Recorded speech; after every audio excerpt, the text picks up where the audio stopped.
The cost was more than either of them expected. Jonathan and Claire had been married for 6 years. To the outside world, they looked like a solid couple, quietly devoted, predictable. But inside their home, a silent battle had been pulling them apart for years. The ache of trying and failing to start a family. They had been trying for over 4 years. At first, it was filled with hope.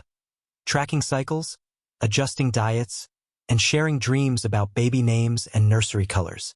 But hope slowly gave way to anxiety. And then obsession. Month after month, they faced disappointment together, until it didn't feel like together anymore. Claire focused on the process with fierce determination. Her calendar revolved around ovulation windows, lab appointments, and reminders for supplements. She stopped talking about anything else. Her identity narrowed into one, a woman chasing motherhood. Jonathan, on the other hand, began to feel like a bystander in his own marriage, reduced to test results and silent support. The woman he'd fallen for, the one who laughed too hard at late-night comedy marathons and surprised him with weekend getaways, was fading behind a wall of stress, pressure, and one-track conversations. He tried to hang in there, tried to be the calm in her storm. But one night at dinner, as Claire rattled off yet another clinic she wanted to try, he hit his limit. "I'm not doing this anymore," he said suddenly, putting down his fork. "We've done every test. Nothing's wrong. If it's meant to happen, it will. But we can't keep living like this." Claire went silent. Then her eyes narrowed. "So you're giving up?" she said coldly. That argument fractured something between them. Neither of them brought it up again. But the silence that followed grew roots. Conversations became shallow. Their home, once a place of warmth, felt like a sterile waiting room. Claire started going out more. At first, it was brunches with friends or quiet dinners. Anything to feel normal again. One afternoon, she arrived early for lunch at a downtown cafe. As rain tapped against the windows, she sat alone with a latte and an untouched magazine, until someone sat down at the table next to hers. Daniel, confident, polished, magnetic, the type of man who made small talk feel like connection. He smiled, made a clever joke about the rain, and within minutes, Claire was laughing in a way she hadn't in months. Her friends showed up late that day, but by then, Claire and Daniel had already exchanged numbers. The texts started small, light, funny. Then came long conversations about everything from art to dreams to regrets. Daniel listened. He saw her as a person, not a patient, not a checklist. And for Claire, that became addictive.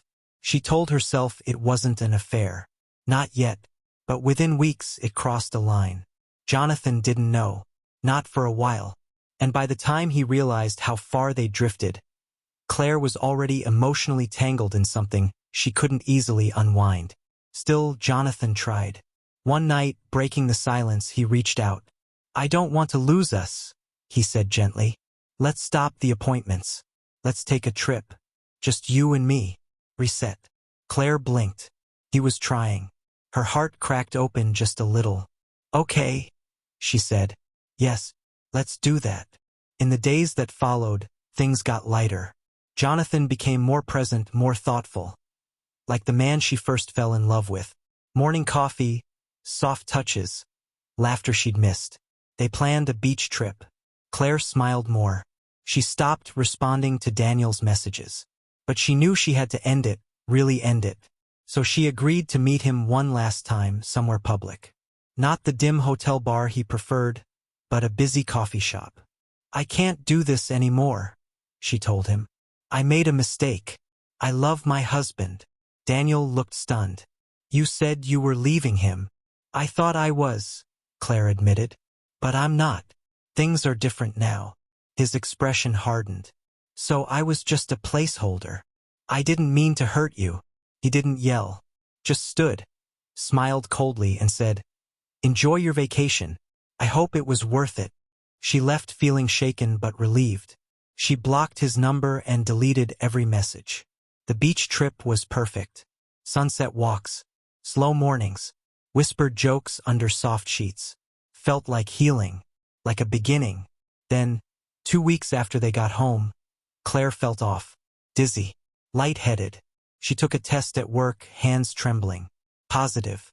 After everything, it had finally happened. She rushed home, joy bubbling in her chest. But the apartment was quiet. Too quiet. Jonathan was seated at the table, phone in hand. When he looked up, his eyes were unreadable. "Sit," he said. She did. Slowly, he turned the screen to her. A photo. One she didn't know existed. Her and Daniel in a bed she recognized. She was asleep. Daniel was smirking into the camera. "I didn't know he took that," she said, horrified. "It's over. I ended it." "He sent it to me this morning," Jonathan said flatly. "Thought I should know my wife had been cheating while trying for a child." Tears welled in her eyes. "I'm pregnant," she whispered. "It's yours. I'm sure of it." Jonathan stood. "Then be sure to tell Daniel the good news," she begged. She pleaded. But he was already done. He packed her bags that night, asked her to leave. Divorce papers came soon after. Claire moved into a small apartment alone. She carried the pregnancy by herself, both the joy and the shame.